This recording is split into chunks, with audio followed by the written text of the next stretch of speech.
So we the Twitter sphere, the social media sphere, incredible, right? For some things, very terrible for some things.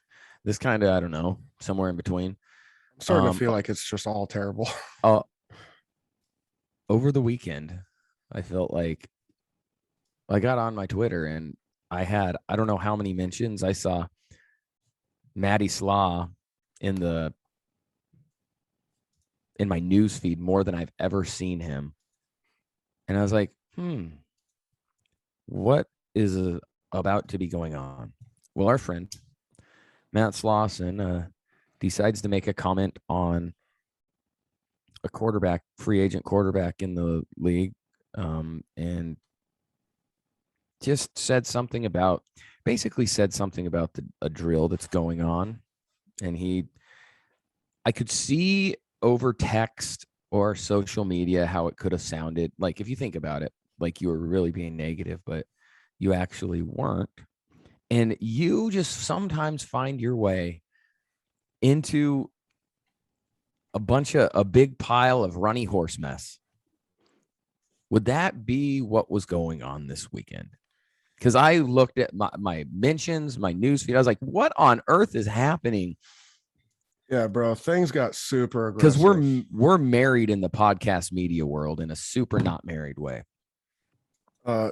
Yeah, so the series of events was, I can't remember what day it was. I know it wasn't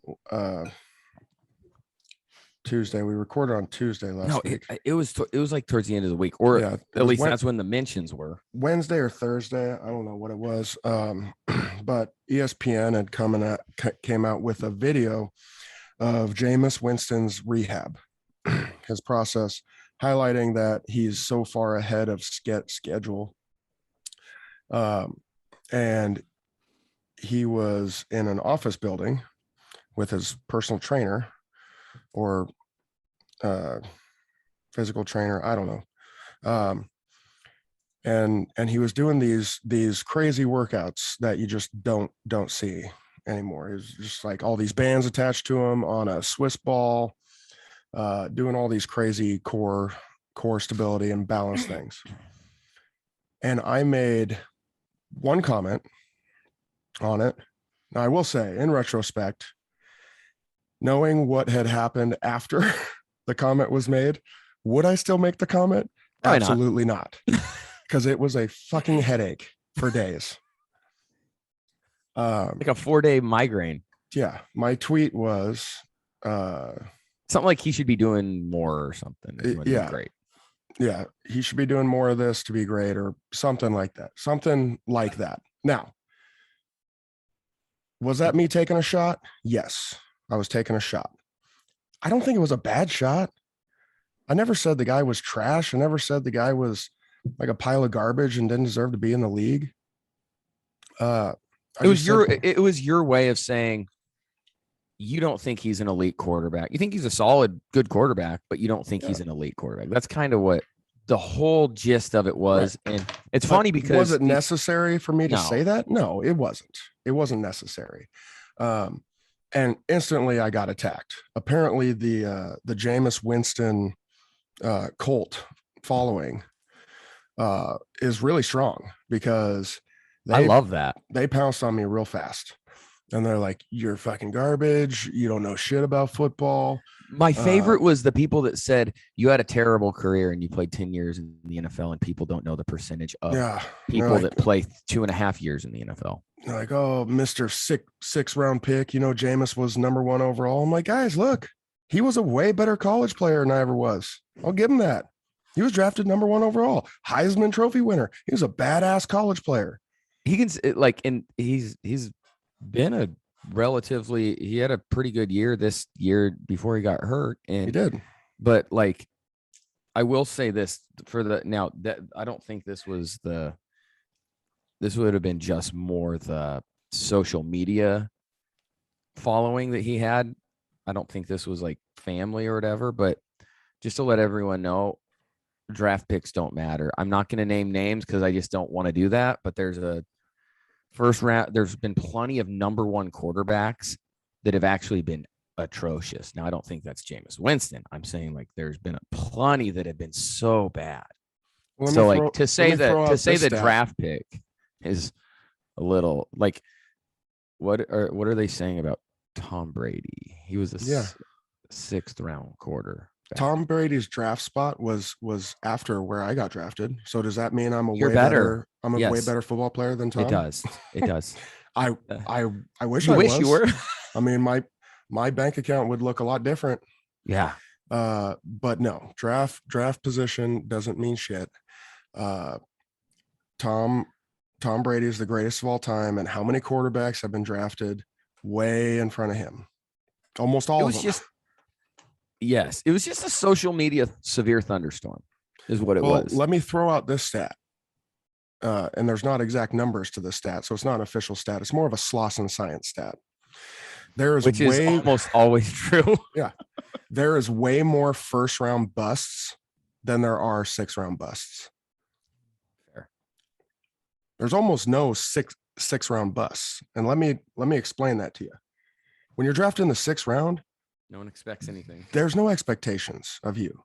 That's why you got drafted in the 6th round, because teams are going, we're fucking throwing baloney at the wall. If it sticks, great. If it doesn't, whatever. We aren't out anything. And to all those people that said you were some 6th round like scrub or something, it's like, well, if they reshuffled the draft, Slauson would have been a 1st rounder. But that's more than anything. It's actually just saying there's a lot of people, and it's just human deal. Like they're just wrong, like in the scouting office, and that's okay. Like we're not offended. Like, I mean, I was at the time. I was the 6th guard taken in the 2009 draft. When I finished my career, there was 2 of us left. Exactly. The number 1 guard taken and me. I wasn't only drafted. 2 of us left in the league. I wasn't drafted. Does that make me just a trash running back? First of all, I don't care if you think I was a trash running back. More power to you if you do. But I was one of the last people standing too. But like that doesn't make me good, and I don't care if you think I'm good. Like, who cares? Well, one of these morons had a comment on there because they went to you. They went to your stats. And they're like, Danny Woodhead's a running back with only 2,000 career rushing yards in the league. Yeah, I was a receiving running back. Yeah. And they're like, that just screams practice squad running back. It's like, okay. Oh, goodness gracious. I love that. Yeah. It's so freaking ridiculous because you weren't really just a running back. You were a running back, but then you'd also play slot. Yeah, but that's okay. I am so okay. Like, it does not you don't affect me at all. Like, if you wanted to say I was the worst running back the NFL has ever seen, more power to you. If that's what your scouting eyes see, great. I'm okay with it. It doesn't hurt my feelings.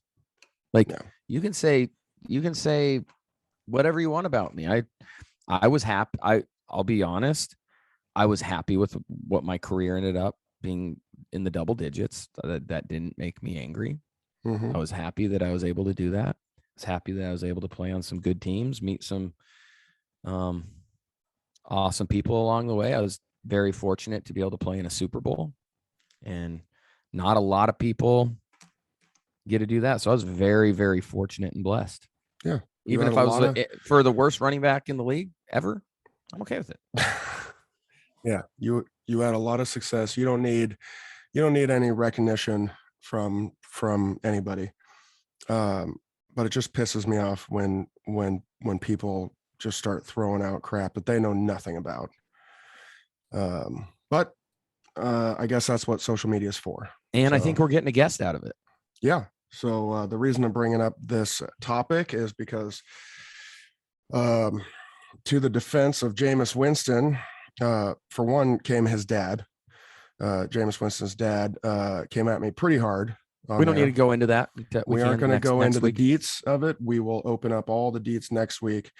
But apparently they have a very close family friend that has written a book about Jameis Winston, and it's done really well, kind of highlighting his life. And and he offered to come on and debate. By the way, can I say this? Yeah. I do love it though, whether we agree with some of the ways people came at you. I do love it that he hacked. I mean, he has some people in his corner, like family, and like I'd want my family to, protect or whatever, even though you weren't really taking a big shot at him, but like, it was like nice. It was a little pot shot. It was unnecessary, little pot shot. It was unnecessary, but it wasn't like shouldn't have stirred up anybody over a comment like that. And people don't know your personality, so yeah, you've taken way bigger pot shots at people. Yeah, right, Scott. So definitely excited for next week. Check out the guy on Twitter. His Twitter handle could be a debate, but it could just be a friendly conversation. I think what's gonna happen, I'm gonna have to wear a striped shirt because I'm gonna have to referee, and I'm just gonna be throwing up stop signals to each one of you. It's gonna be tough, but I think I'm made for this. Yeah, check out the guy's Twitter handle at Jameis1of1. He will be our guest next week. Pretty excited about it. It's gonna be nails.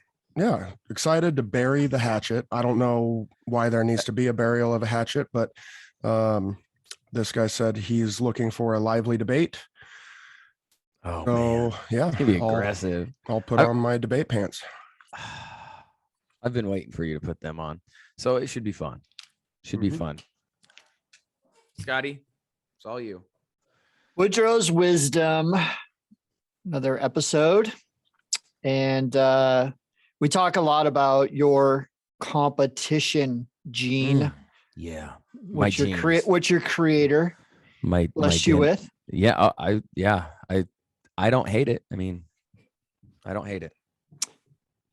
So being so competitive, two-part question. Number one, has it ever gotten you in trouble? And are you able to turn it off pretty easily if you feel like you ever need to turn it off? Has it ever gotten me in trouble? Do I need to go down the list? Or do you want me to give a couple examples? Yeah, I can imagine it got you in quite a bit of trouble over the years. So, it's kind of like everything. We all have strengths, right? And competition, one of those can be looked at as very, very, very, very positive, or probably the complete other end on the negativity side. Like when it involves things that competition probably it doesn't really need to be involved with. Like you said, I feel I see it as a blessing because it drives me to do everything that I've done in my career, and being a dad in some ways, and because I'm just trying to be the best I can be. Are there times that it interferes? Yes, there are so many times it interferes. I think an example could be if you're in a discussion with your significant other, mine being my wife. The discussion can go on and on and on and on and on, right? Because there's something in me. Now, I truly believe I'm right. But there's definitely probably been a time, or maybe time and a half, where I have been wrong. And I would say that's something where it can interfere. And I'm joking about this, but I'm very, very honest about this too. Like I'm just like kind of making light of it.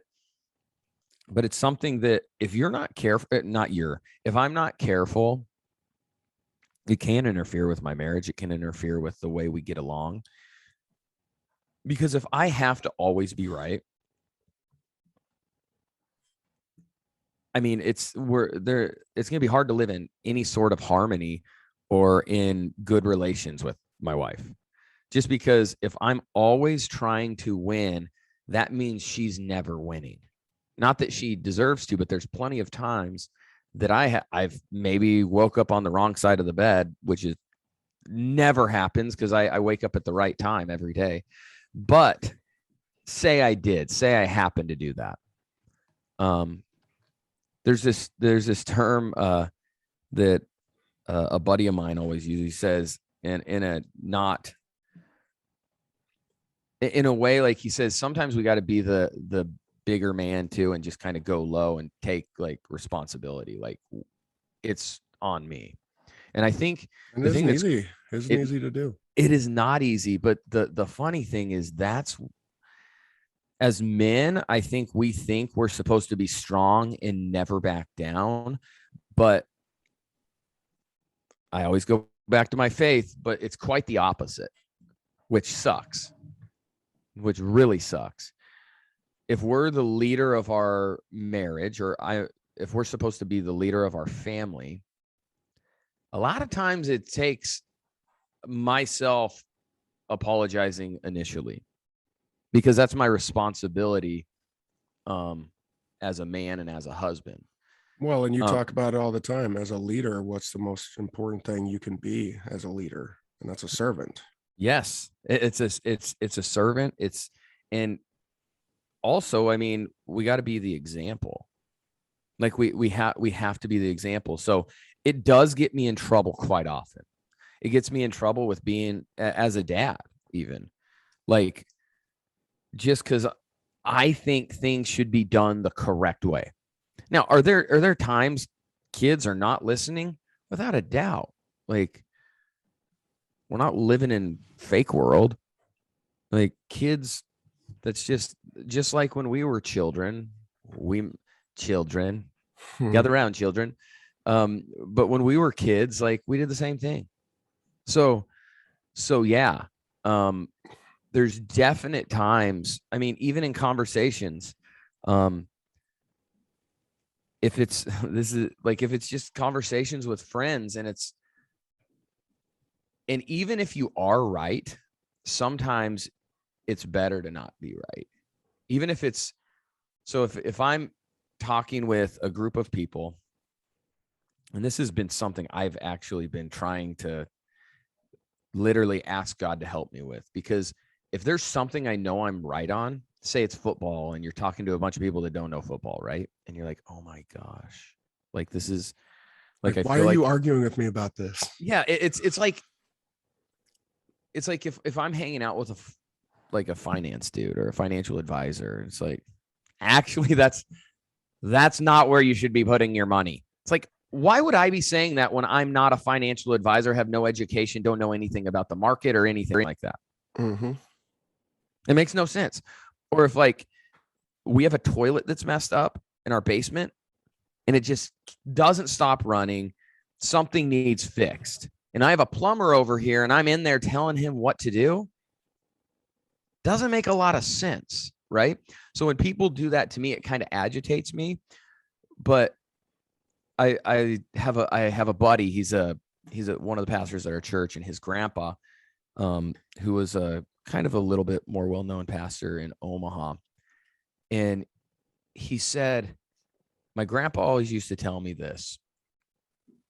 He said, sometimes it's better to be righteous than right.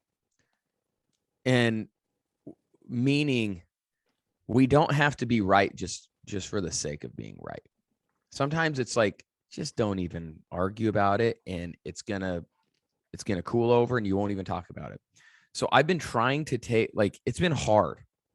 It's been very hard, but there have been definite times when I have felt like, all right, thanks God for kind of helping me not be a bully when it comes to this, because there have been many times I've wanted to step in and be like, guys, you're idiots, right? Like, if it's something you know, and it's not always football, but even if it's just like something that went on, you're like, I saw that. And it's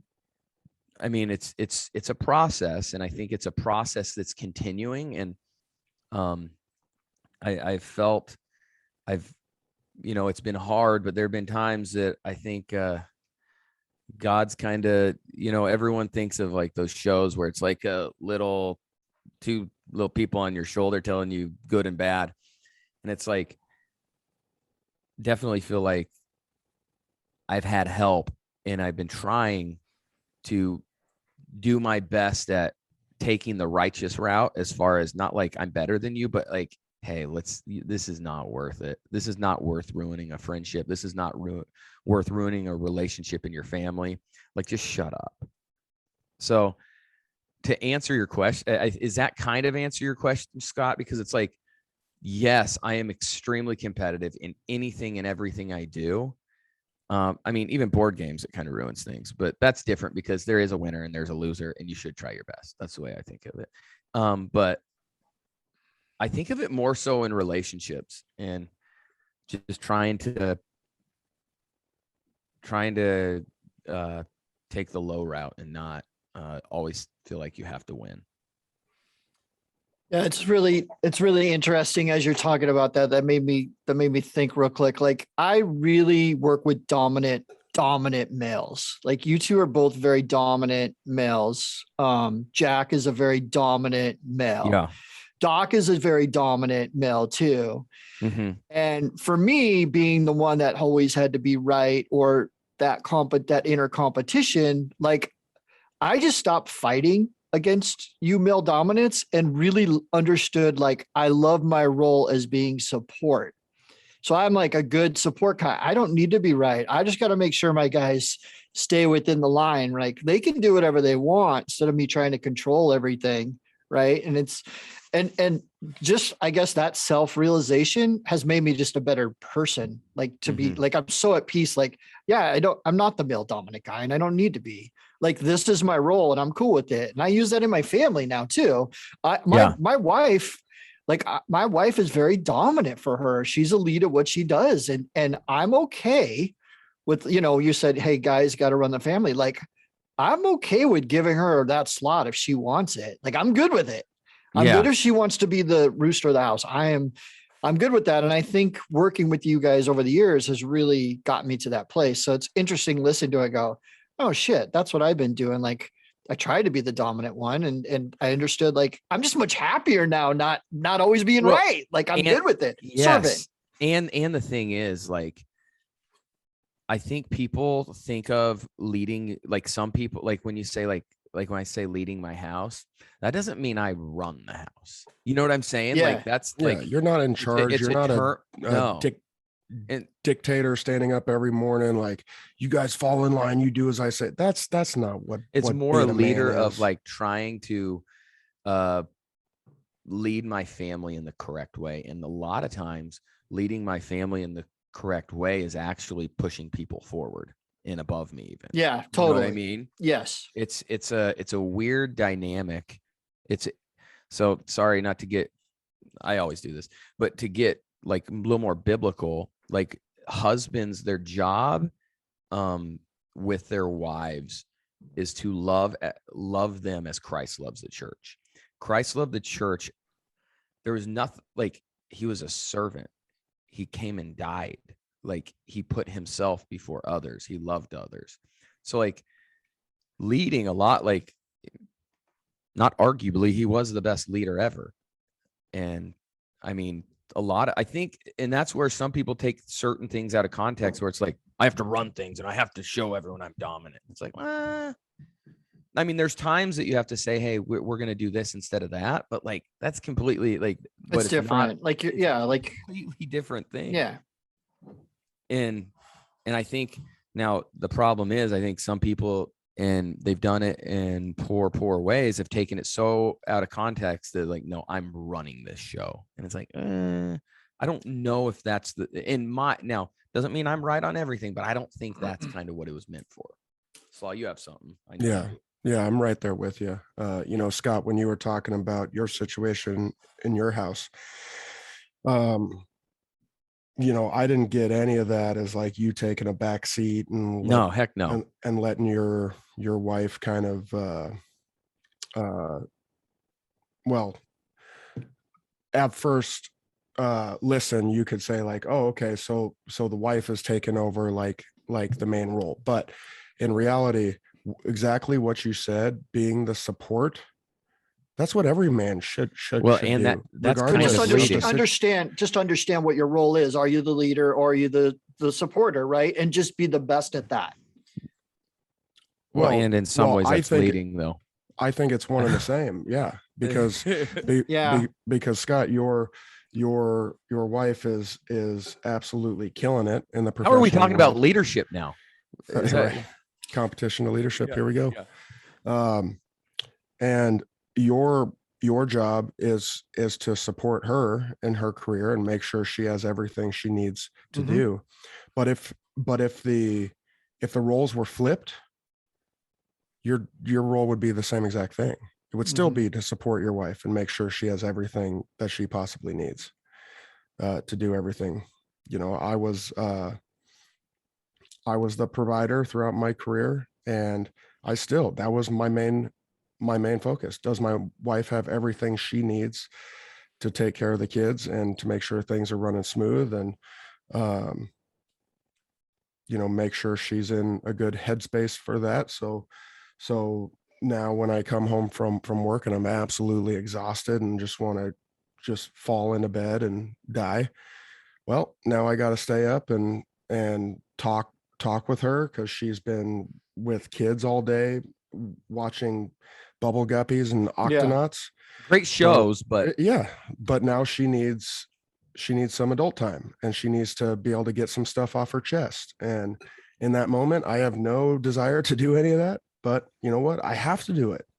I have to do it because I have to support her, because if I don't support her in her everyday life, then she can't support me going out and providing for the family. Right. And it gets a lot worse. So regardless of your situation, guys, the most important part of running your house is serving your house in whatever way that is. This is not so much off a it could be, but you were talking about you were the provider, but it's something like, because you said it exactly how it's supposed to. Some people, have you ever noticed this with some couples? And it's sometimes with stay-at-home moms or moms that work part-time because they do want to see their, not see their kids, but be at home a little bit more, or vice versa even. And then people hold that over their head. It's like, well, I make the money. And it's like, Yeah, that's the dumbest thing ever. It's such an insecurity thing. I just drives me nuts. Does that not drive? Oh my gosh. And more so, I want to say it because it's like, if that's you, don't do that. Like, yeah, not you guys. I'm saying, like, if someone's listening, it's like, so degrading, because I will tell you, Matt, you brought up a good thing. When you are at home with your kids all day and the other person is working, that other person, that's vacation, because staying home with kids all day is really hard. So hard. I mean, some people are just born and raised to do that. Absolutely. Right. And some are not. And I know a lot of people, in my age group, where the kids are starting to leave the house, they don't have an identity, because their identity was their kids. And so for someone, their partner, to say, well, I'm the supporter, is probably one of the probably the biggest dig you could take at the other partner. Literally. It is that dig is the worst. It is the hardest job there is ever. And you guys know it after retirement, coming back and going, oh my gosh, like, what is going on here? It's like, is this like, is this real? Are we in like just crazy town? Yeah, it's chaos. Yeah. I don't know. I want to throw as a stay-at-home mom, or a stay-at-home dad, you're a babysitter, you're a maid, you're a chef, she's a babysitter to the kids, and she's a babysitter to me. Yeah. And she's taking care of the whole entire house, and taking care of all the bills, and taking care of all the cleaning. I mean, I cook on occasion, but the cooking has to involve a grill for me.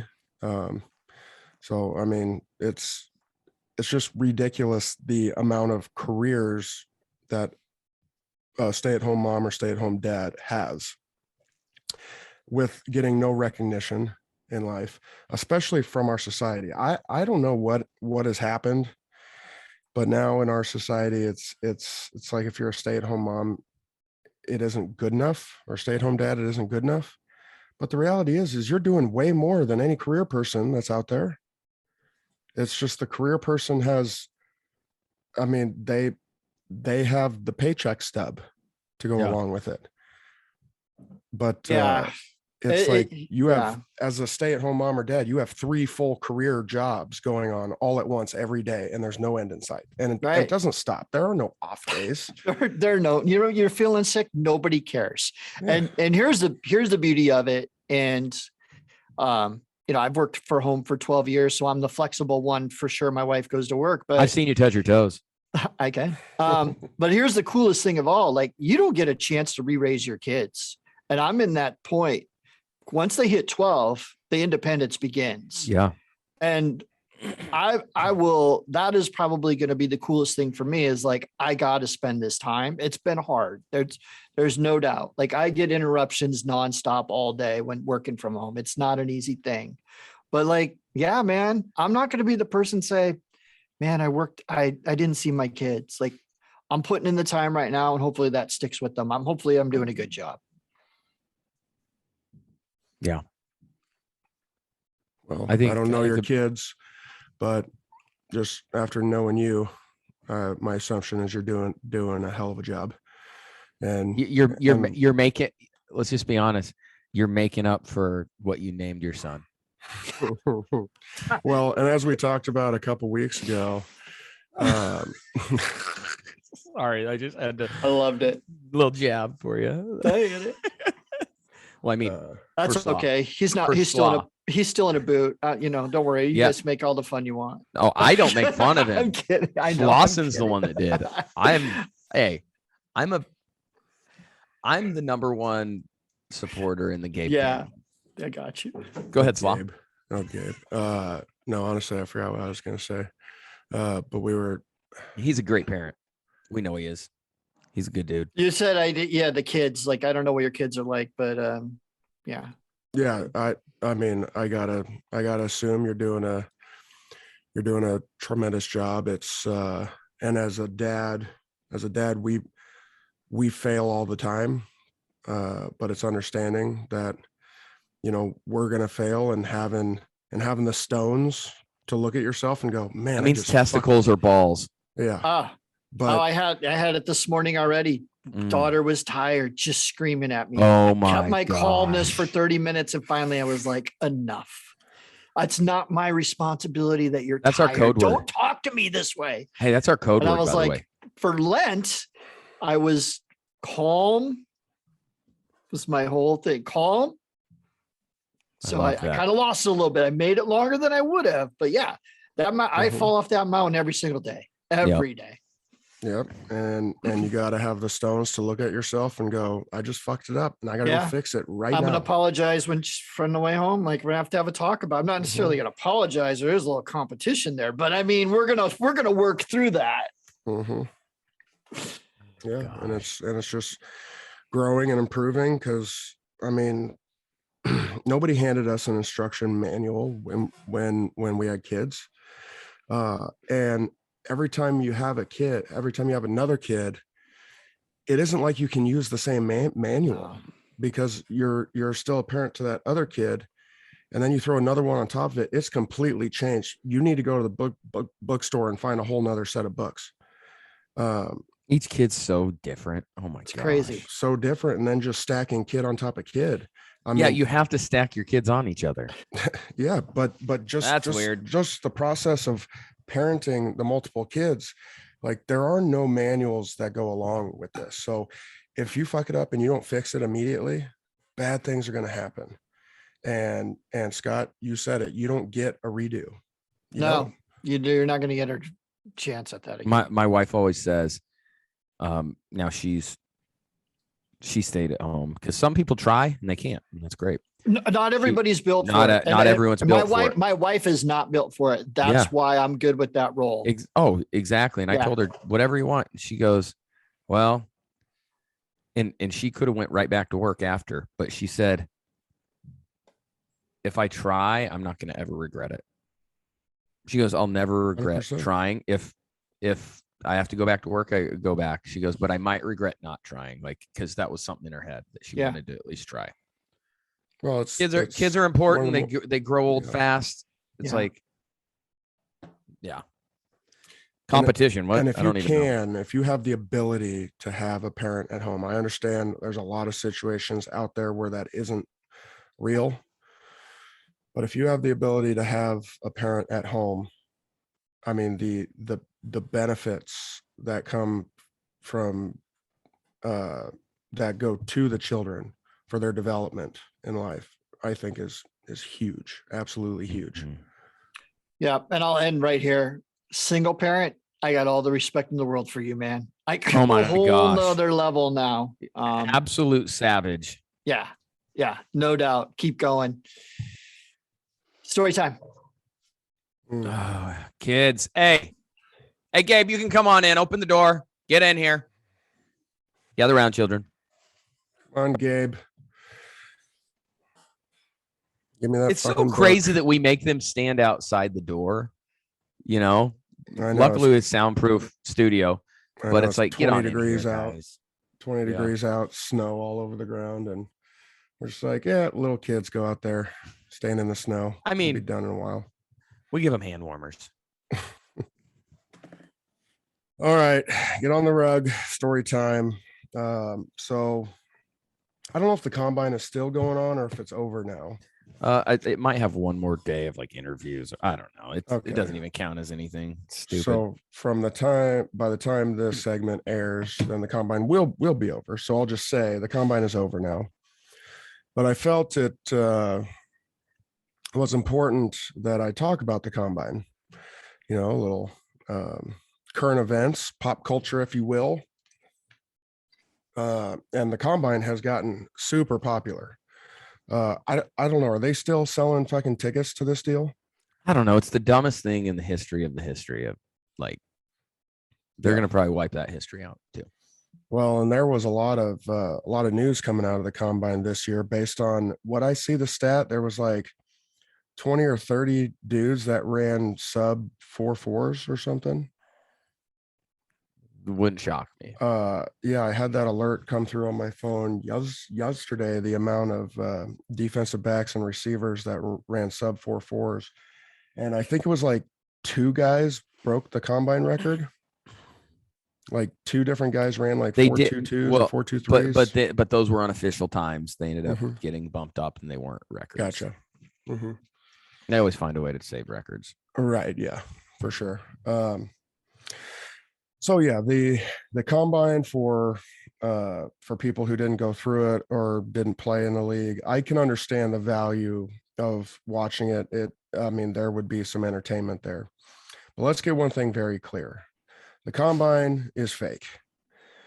Nothing at the combine outside of your physical exams and your interviews pertains anything to football. Like none of it does. None of it. I mean, people say, even when you talk to scouts. Hey, before you move on, because you said none of it does, is this just like a time waster for coaches and scouts to say they're doing something? Because they're so used to working 100 hours a week. It's like, oh, let's go have a boys trip. Well, and it's also a way to do under the table wheeling That's and right. dealing. Yeah, free agency. There's a lot of that going on that people don't talk about. So it is illegal it's against the CBA. I mean, illegal. I'm not going to say illegal because it isn't like they're going to get tossed in jail. But for whatever the agreement is between the NFL and the players, it is against their rules for general managers to talk to agents of other players. But the NFL chooses to turn a blind eye during this week of stuff. Mm-hmm. So there's a lot of tampering going on during this week. This is a big week for business dealings in the NFL. It is a big week for scouting, but what they do on the field means absolutely nothing. Now I say that it isn't quite as dramatic as I make it because we were talking about it before the show. Yes, it can make a difference. You said the smaller school guys, 1AA, Division II, Division III guys, that whereas a personnel department or an organization is really interested in a player, but they aren't really sure based on the competition he was playing against all year. Then when he comes in and just blows it out of the water speed wise or strength wise or running his drills incredibly, they may say, okay, this guy is a supreme athlete. So that could bump him up a little bit in the draft. But generally speaking, the combine can only hurt a player. You can have a guy that's, projected first or second round, and he comes in and he just doesn't run well, doesn't test well at all. And then it bumps him down a round, maybe 2, maybe 3 rounds. But the combine isn't going to change anything for the majority of players. It may wiggle guys around a spot or 2 here and there, but outside of, the top 10, that doesn't really matter. And the top 10 is pretty much locked up before this anyway. And for example, my last year playing, Quentin Nelson, he was a guard drafted number 6 overall to the Colts, highest drafted guard in like 25 years. He didn't do anything at the combine. He didn't do a single thing. I mean, he came in for his interviews and he did the drills, but he didn't go run a 40. He didn't go do the bench press. He didn't do any of that. He's like, no, what is that going to do for me? Only hurt. Yeah. It's either he gets injured doing it or it's going to hurt his draft stock. And guess what? Still the highest drafted guard in a quarter century. So what I believe, what players should do is get together, because when you arrive at the combine, you go check in, you get all your swag, and then you go meet with the NFLPA. So this is me laying out my experience here at the combine. You fly in, it's absolutely miserable. You get your bag of swag, all your workout gear, your shoes, all your super tight clothes for you to run in and bench in and jump in and all that. You go straight to meeting with the NFLPA, where they talk about the importance of being part of the Players Association, this and that. In that meeting, what the PA should do is say, guys, this is how we're conducting ourselves from now on. Sign your name on the sheet that says we have your best interests at heart and you're going to join the union. Okay. And then nobody's fucking testing. Nobody's doing anything. Nobody's running. Nobody's jumping. Nobody's doing any of that. You're here to get your physical exams, to make sure every injury you've had is healed up good, to make sure you don't have any deficiencies. And then you're doing interviews all week. And that is it. That's what they should do if the NFLPA actually cared about players. Gabe has a question. What's up, Gabe? Mr. Slauson, you guys always are out there running around in underwear. Do you think the scouts just like to watch you in underwear? Good question, Gabe. Really good question. Yeah, that is good. I'm sure there are some creepy scouts out there. But yeah, let's talk about that. When would an offensive lineman ever have to run a 40? Never. Maybe when they're celebrating. If something terrible happened, like an interception. Or like the last play of a game and you're just pitching it back and forth and you're just trying to keep the ball. But if it's a last play desperation, you're not in. Call that the speed package. You aren't even in. The center's in, and that's it. And then they're putting say every receiver was hurt and every other person in the stadium was hurt, not even players, just people. Then maybe you'd be out there. Well, the chances are you're losing the game anyway. So I wouldn't worry there's a about it. 0.00001% chance you're in on that play. The only time as an offensive lineman you're running a 40 is if there's an interception. Yeah. And guess what? If you're having to run a 40-yard dash sprint, you ain't catching the guy. It ain't no happening. chance. If you do catch a guy, it's because they intercepted it so far downfield that you had time to like build a wall, and you aren't sprinting in that situation anyway. You're kind of shuffling back, kind of usher him to the sideline, and then you attempt to make a tackle at the sideline. Whereas if you miss, then he still steps out. So you're never running a 40. When will a receiver or a running back or a cornerback have to bench press 225 pounds in a game multiple times? Never. Those injuries are great, or those tests are great ways to get injured, and they don't apply to football at all. Now, do running backs and receivers run 40s? Sure, you do, but it's a totally different scenario. Yeah, and where it's you're not just in a straight line. You're not running a full out sprint in a straight line.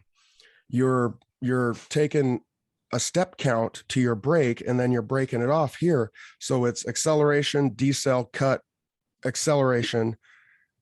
Ball, the cut, only ones acceleration. that I have some sort of understand, like, I think the 3-cone is pretty decent because it's change of directions. If you're going off of tests, which I think tests are stupid, but I think the 3-cone and the 10-yard dash, and that's it. Because it just shows maybe jumps, but I never jump. It shows explosiveness, but I'm saying, like, it still does. It's just I'm never in a stat, like, just gonna jump in the air. Whereas, like, that's where I'm like, the 10-yard dash makes sense because it's like a sudden, and I think it's better than vertical, and I think it's better than broad.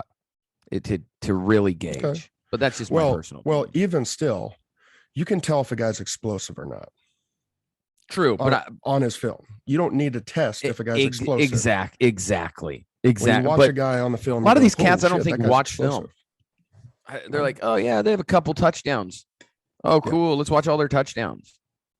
I think interviews at the combine are very important.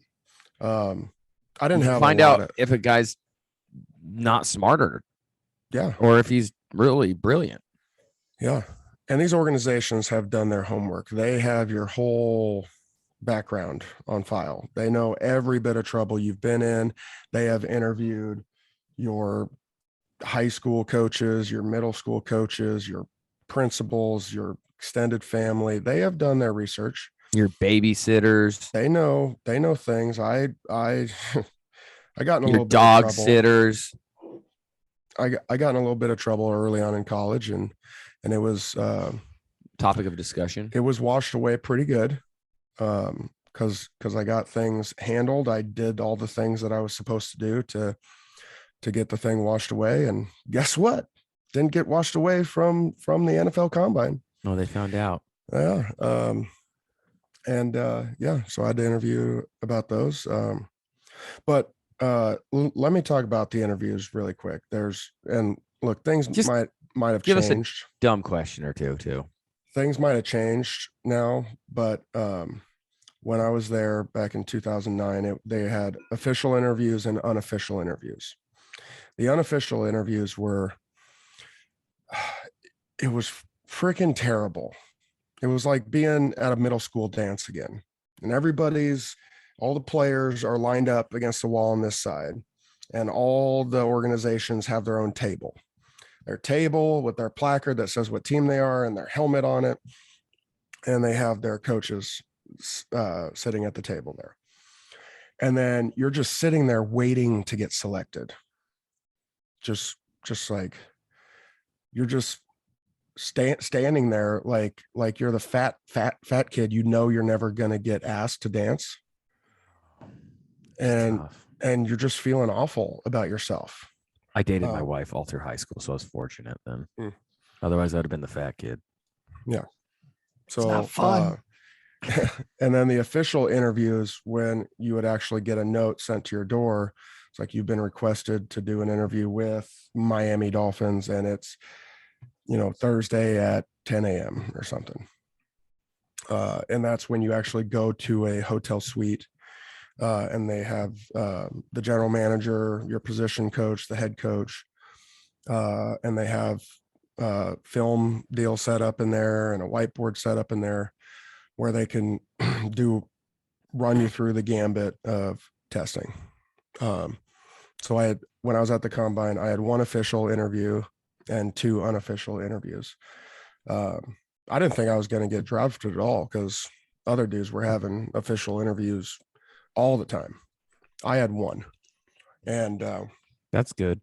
And I came out of that official interview with the Miami Dolphins, meeting with Dave DeGuglielmo, Pacifico Dave DeGuglielmo. Really? Yeah. We got some history there. And Tony Sperano as the head coach. The late Tony Sperano. Yep. Rest in peace. And I thought I did okay in that interview. You know, they asked me about my my issues in college when I got in a little bit of trouble. I went through all that, and then some family history stuff. Then they started going through football testing, had me drawing up plays, breaking down film, and talking to Pacifico Dave DeGuglielmo years after that.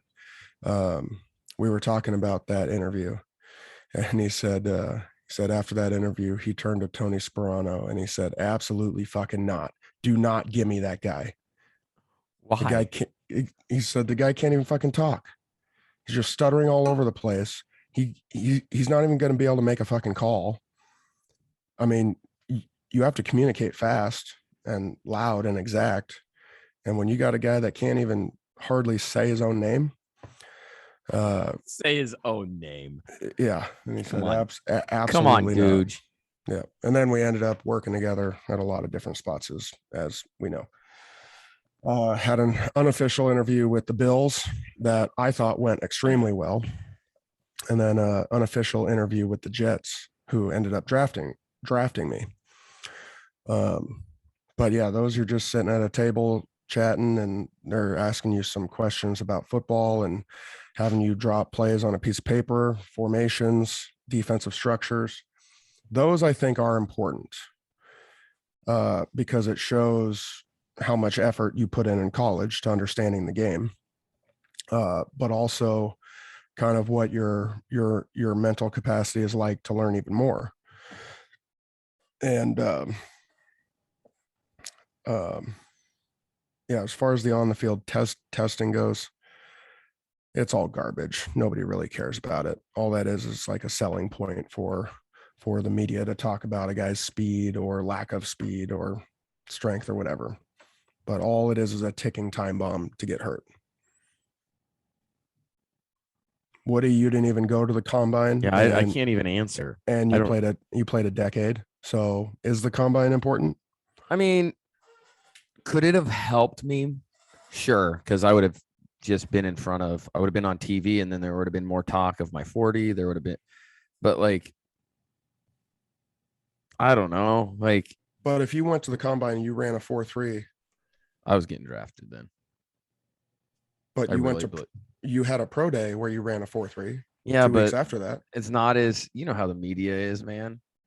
They would have talked about it so much more if I would have done that at the combine, just because there's so many eyes on it and they know how to cater to the fans. They just know how to spin something one way or the other. I do believe it would have helped me, but would it have helped me have a longer career? Absolutely not. Absolutely not. And I'm very thankful with the way my career went, because I get to year 10 and I'm still acting like I'm an undrafted player and feeling like I'm getting cut every single day. And I want to make every guy look terrible because I want to ruin his day because I want to stay on the team. Mm-hmm. But if you're running at if you're running a 4.3 at the combine, bumped you up in the draft and got you 7th round, I think it would have got me way higher. What would that have meant? Nothing. It would have been harder. But I think if I would have done that at the combine, I think I go from because the timing was kind of weird too. I was an earlier pro day. So people don't get this, but the timing of if my pro day would have been towards the end of the pro days, it would have helped me, because when I had it, it was early March, and it's almost like they forgot about it. It was a big thing when it happened. I gotcha. But if I would have done it at the combine, that resonates the whole time. Now, did you do your pro day at Shadron, or did you go Nebraska? Nebraska for. That's what I thought. Yes. Oh yeah, I came and watched you. Never mind. Yeah. So I do think yes, and because then you can, because they would then, because I would have been there with all the other top guys. If you compare my numbers with like the guys that got drafted high, mine were as good or or better. Mhm. And even like the guys that were around like my height and stuff and my size, like the Ray Rice, you know what I mean? Now, Chris Johnson, he ran faster than me, but like that was Chris Johnson. He was sprinter speed. But I think it would have changed things, but like I'm okay with it. It doesn't. But it would have meant nothing for your career. Yeah, I would have still. I think that I still was able to play 10 years and whatever. It was obviously the way it was supposed to go. So I have no regrets. No, like I'm not mad about it. Whatever. Yeah. Well, you didn't miss out on anything. As a guy who was there, it is miserable. It is like hell week. I mean, and it's all a sham anyway. I mean, they drug test you all the time there. Gosh, So that many would've hurt dudes, me. so many dudes failed their tests at the combine, and it meant nothing. Meant nothing. Right. No, it's just a joke show is what it is. Yeah. I don't think there's anything to it. It's a huge moneymaker for the NFL. Yeah, it's something for them to televise, and it's a way where personnel departments can work Yeah. side deals while they're sort of half-heartedly watching these college kids run around in underwear. Which is super weird to me, right? So yeah, combine, folks. Yep, that's the combine. That's all it is. Scott, do you have any questions about it? No, I would, was there any ridiculous questions that you had during the combine from a coach? Like, what was the one you're like, where's this going? I mean, obviously they knew pretty much everything about you, but did you have any like ridiculousness going on? Yeah, all of my interviews were very, very like professional, serious interviews. So I never had anything nuts, but obviously you see the clips and you know, you hear about things. And I think it depends on the player, how the player deals with it, how the player perceives it. I mean, like this was a viral clip from a few days ago. A kid got asked if there's one thing he could change about himself in the combine, and he thought about it for a second. He goes, well, I wish I had a bigger dick. No, he didn't. Yeah. I Yeah. love that. Full on. But like, why full would on you? interview. That all slow down. want That would one. slow. I don't. That slows down your 40. He wasn't a defensive back, was he? No, he wasn't. I mean, think about it. Could you imagine how I wouldn't have ran a 4.3? That's why I ran slow, right? Yeah, because my knees were all bruised up. No, no, I never got asked Goodness anything gracious. nuts, but I saw that clip the other day and I just had to laugh. But right there, that was a very professional, innocent question, and that player took it and just went to the ridiculousness. Now the NFL loves it because now it's something to talk about, something to sell for them. It makes me laugh a little. But could you imagine saying something like that in a job No, interview? never. Because the combine is a job interview. Right. In the real world, can anybody just say that? No. I mean, I respect it. Yeah. I respect the choice. How amazing would he say if he wished he had a smaller one? I wish that would happen. Like a defensive back. It's like, I wish I was. I wish this pipe wasn't always getting in the way. Kids, a pipe is actually something that is in the plumbing.